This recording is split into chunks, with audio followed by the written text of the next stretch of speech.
આજ તો હવાર રાસ કે હાલ તને તારા ઘરે મૂકી જાવ તારા બા પાસે. પણ આયે તો કેવો જોરદાર પવન. પણ આ ત્રણેય તો ઠામડા ને કપડા ને લઈને બેહી ગયા. તાઢું પાણી નથી લાગતું અને મારે તો નાવાનું બાકી. પણ આવા પવનમાં કેમ નાવું તો પડશે.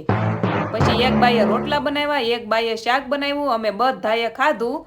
દેશમાં મારે આરામ જ હોય, કાંઈ ઝાઝું કામ ન હોય. ખાઈને તરત દાદા તો ઉપડ્યા આ બેયને લઈને ઘરે.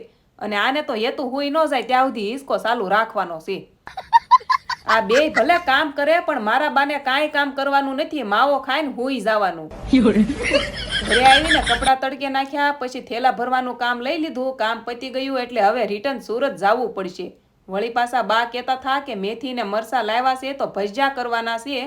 એટલે દેવને ઘરે બોલાવી લીધો.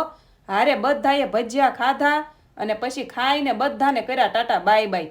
ત્યાં રવિ મારી હારે એક ફોટો પાડો, પછી તમે દિવાળી સુધી આવતા નથી. ફોટો પાડ્યો ન પાડ્યો, મારી બસ આવી ગઈ. આજ કમેન્ટમાં કહેજો હાલ ભાવું સુરત આવી જા. તો મળીએ નેક્સ્ટ વિડીયોમાં. જય દ્વારકાધીશ. Like share subscribe.